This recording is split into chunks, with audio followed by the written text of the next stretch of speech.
Hello दोस्तों, स्वागत है एक बार फिर से आपके अपने यूट्यूब चैनल किरण लर्नर्स अकेडमी में। इस वीडियो में सोल्व करेंगे ये है सेट नंबर 58 और हम कर रहे हैं जनरल अवेयरनेस के या जनरल नॉलेज के वो सारे most important question railway group D के प्रीवियस क्वेश्चन जो आपके एग्जाम में बन सकते हैं और पहले पूछे गए हैं। तो अभी स्टार्ट करते हैं ये set number 58 16/9/2022 shift number 1। Question number 1, वर्ष 2021 में भारतीय पुरुष हॉकी टीम ने किस देश को हराकर टोक्यो ओलंपिक में कांस्य पदक जीता था? लेकिन आपके लिए ज्यादा इंपॉर्टेंट है इस टाइम 2024-25, ना कि 2021-22। क्वेश्चन बनेगा 2024 से। अभी 2024 में जो ओलंपिक हुए हैं, फ्रांस में हुए हैं, ठीक है, पेरिस फ्रांस में हुए हैं। ये आपको ध्यान रखना है। पहला क्वेश्चन ये बन सकता है।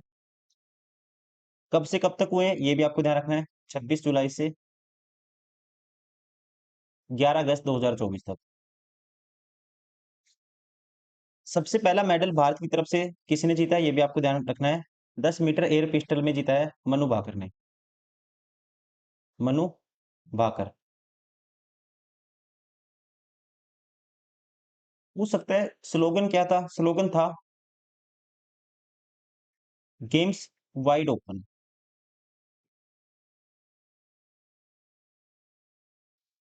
भारत ने जीते हैं। मनु भाकर ने पूछ सकता है कौन सा जीता है। मनु भाकर ने कांस्य पदक जीता है, ठीक है। कौन सा पदक जीता है? कांस्य पदक। और इसके अलावा एक रजत पदक जीता है। टोटल भारत ने जीते हैं, टोटल इंडिया ने जीते हैं। टोटल याद रखना 6 जीते हैं। एक कांस्य मधु इसको मिला है मनु भाकर को। और एक रजत पदक जीता है ओनली किसने? नीरज चोपड़ा ने। नीरज चोपड़ा। और टोटल कितने हैं? टोटल 6 जीते हैं। इसका मतलब एक एक रजत पदक हो गया और 5 कितने हैं? कांस्य पदक हैं। ये आपको ध्यान रखना है। इसका आंसर क्या है? टोक्यो जापान में हुए थे 2020 के जो ओलंपिक थे, 21 में हुए थे टोक्यो जापान में। तो कहता है भारतीय पुरुष हॉकी टीम ने किस देश को हराकर टोक्यो ओलंपिक में कांस्य पदक जीता था? भारत ने हराया था जर्मनी को। क्वेश्चन नंबर 2, निम्न में से किस अधिनियम का उद्देश्य है अनुसूचित क्षेत्रों की पंचायतों से संबंधित संविधान के भाग 9 के प्रावधानों को विस्तारित करता है? किस अधिनियम का उद्देश्य है? तो राइट आंसर होगा, ध्यान रखना आपको, ये है ऑप्शन 4 पीईएसए अधिनियम 1996। Means the provision of the panchayat extension to the scheduled areas, PESA. Question number 3, 2022 में भारतीय विज्ञान शिक्षा एवं अनुसंधान संस्थान IISER के किस परिसर के वैज्ञानिकों ने एक प्रयोग के दौरान प्राकृतिक समुद्री जल से 95% से अधिक यूरेनियम निष्कासित करने में सफलता प्राप्त की है?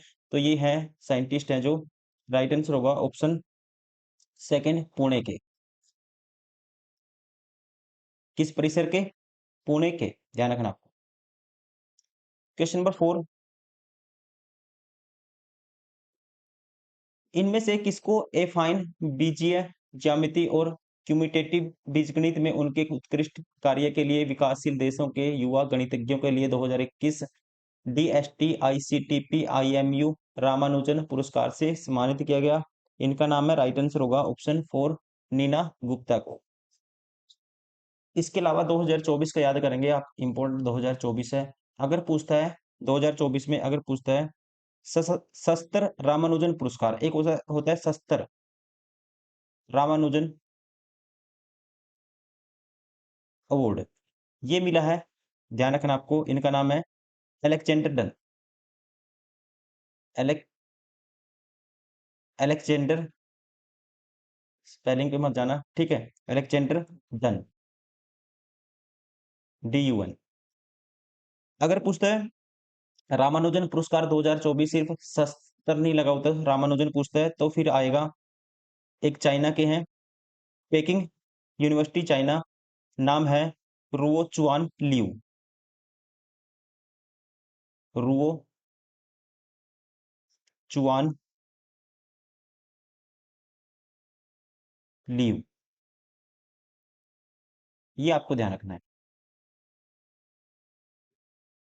क्वेश्चन नंबर 5, राष्ट्रीय शिक्षा नीति 2020 का उद्देश्य है किस वर्ष तक स्कूली शिक्षा में 100% सकल नामांकन अनुपात GER प्राप्त करना है? तो ये टारगेट है ऑप्शन सेकंड 2030 तक का।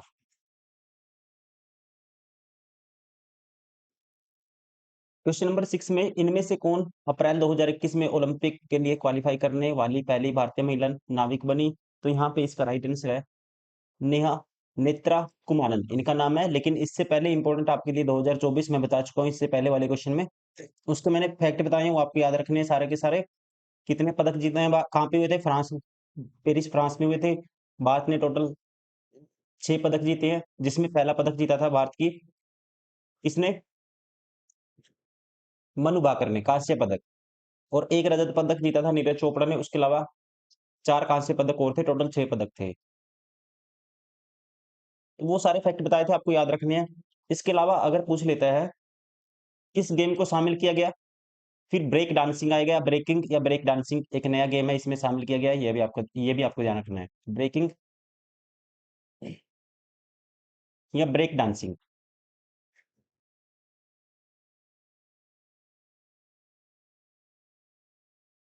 इसको इसमें शामिल किया गया है, ये भी आपको ध्यान रखना है। क्वेश्चन नंबर 7, निम्न में से कौन सी पंचवर्षीय योजना महालनोबिस मॉडल पर आधारित थी? ये क्वेश्चन कहीं ना कहीं पूछा जाता है, तो ये थी, ध्यान रखेंगे, ऑप्शन 4 दूसरी पंचवर्षीय योजना, जिसका टाइम पीरियड था 1956 से लेके 1961 तक।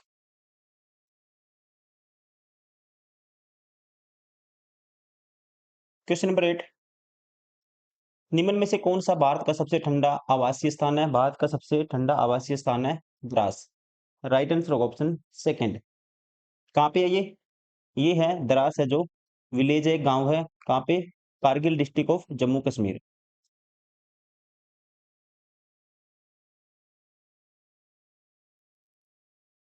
Question number 9,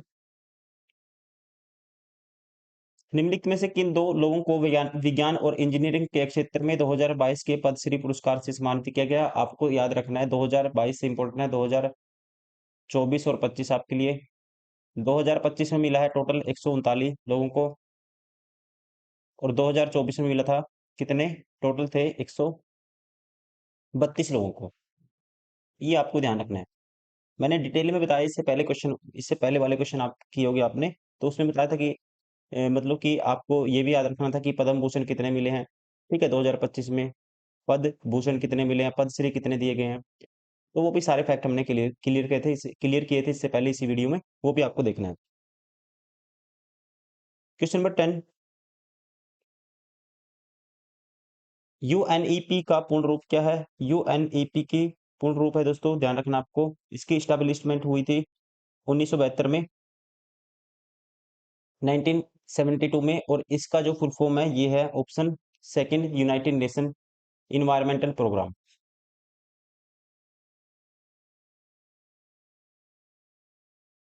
question number 11, Bharat के रेल बजट 2022-23 के अनुसार वित्त मंत्री ने 3 वर्षों में 400 नई वंदे भारत ट्रेनों का उत्पादन किए जाने और डैश किलोमीटर के रेल नेटवर्क को कवच के अंतर्गत लाए जाने की घोषणा की थी। तो ये घोषणा हुई थी कितने किलोमीटर?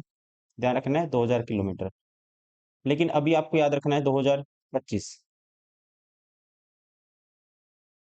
2025-26 के लिए रेलवे का बजट है, रेलवे को आवंटित किए गए हैं 2.55 लाख करोड़ रुपए। की बार रेलवे के ऊपर कोई ज्यादा स्पेसिफिक फोकस नहीं था गवर्नमेंट का, ये ध्यान रखेंगे बस, ठीक है। इसका बजट कितना है? 2.55, ये आपको ध्यान रखना है। क्वेश्चन नंबर 12, मसौदा समिति के अध्यक्ष कौन थे जिनके पास संविधान का मसौदा तैयार करने का कार्य था? मसौदा समिति के अध्यक्ष थे, राइट आंसर होगा डॉक्टर बी आर अम्बेडकर। ये क्वेश्चन पूछा जाता है, आपको ध्यान रखना है।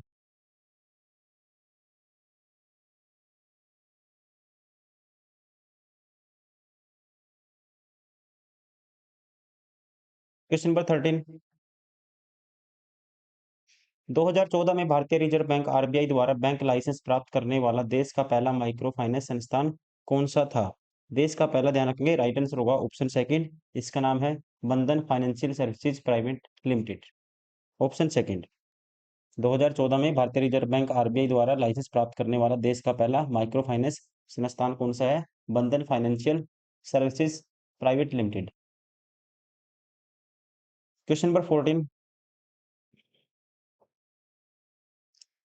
वर्ष 2021 तक प्राप्त जानकारी के अनुसार निम्न में से कौन सा राज्य केंद्र शासित प्रदेश सबसे अधिक मात्रा में सेब का उत्पादन करता है?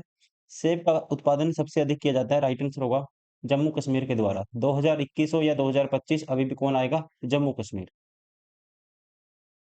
क्वेश्चन नंबर 15, भारत के संविधान में न्यायिक पुनर्विलोकन की अवधारणा किस देश से ली गई है? न्यायिक पुनर्विलोकन की अवधारणा ली गई है, राइट आंसर होगा ऑप्शन 4 संयुक्त राज्य अमेरिका से। क्वेश्चन नंबर 16, दिसंबर 2021 में जनसाधारण महिला राजनीतिक नेताओं के नेतृत्व कौशल में सुधार के लिए इनमें से किस संगठन ने सभी सत्रों पर महिला प्रतिनिधियों के लिए सी इज ए चेंज मेकर नामक अखिल भारतीय क्षमता निर्माण कार्यक्रम शुरू किया था? ये किया था शुरू, राइट आंसर होगा ऑप्शन सेकंड राष्ट्रीय महिला आयोग ने। क्वेश्चन नंबर 17, स्वामीनारायण संप्रदाय की स्थापना भगवान स्वामीनारायण द्वारा 200 से अधिक वर्ष पूर्व मौजूदा डैश राज्य में की गई थी? तो आपको ध्यान रखना है 200 साल से पहले ये की गई थी गुजरात में। स्वामीनारायण संप्रदाय की स्थापना कहाँ पे की गई थी? गुजरात में की गई थी, ध्यान रखेंगे। किसके द्वारा? भगवान स्वामी नारायण द्वारा। क्वेश्चन नंबर 18, श्री शंकराचार्य संस्कृत विश्वविद्यालय भारत में कहाँ स्थित है? श्री शंकराचार्य विश्वविद्यालय है, ध्यान रखना आपको, केरल में। क्वेश्चन नंबर 19, इनमें से कौन सा चिपको आंदोलन से संबंधित है? चिपको आंदोलन से संबंधित है दोस्तों, ध्यान रखना आपको, वन। चिपको आंदोलन किससे संबंधित है? वनों से संबंधित है। कब हुआ था? 1970 में, 1970 में।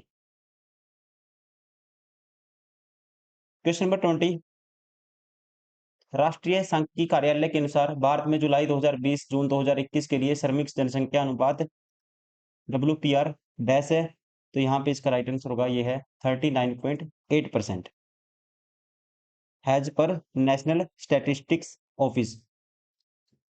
लेकिन अगर 2025 में यही क्वेश्चन पूछता है 2025 में, फिर आपको ध्यान रखना है अब कितना है, ये WPR है 51.7%, जिसमें से ये अनुपात ग्रामीण क्षेत्रों में है 54.1%, विलेज में, और शहरों में कितना है 46.9%, सिटीज में। क्वेश्चन नंबर 21, डैश पर्वतमाला दक्षिण से सतपुड़ा पर्वतमाला और दक्षिण पश्चिम से अरावली अरावली पर्वतमाला से घिरी हुई है? ये पर्वतमाला है, राइट आंसर होगा विंध्याचल पर्वतमाला, option second is correct. Question number 22, Guru Parv Sikh धर्म के सबसे पवित्र त्योहारों में से एक है, यह इनमें से किस जयंती के उपलक्ष्य में मनाया जाता है? गुरु पर्व मनाया जाता है, राइट आंसर होगा ऑप्शन थर्ड गुरु नानक देव की जयंती के उपलक्ष्य में, ऑप्शन थर्ड इज करेक्ट। कब हुआ था गुरु नानक देव का जन्म? तलवंडी में हुआ था, प्रेजेंट में कहाँ पे है?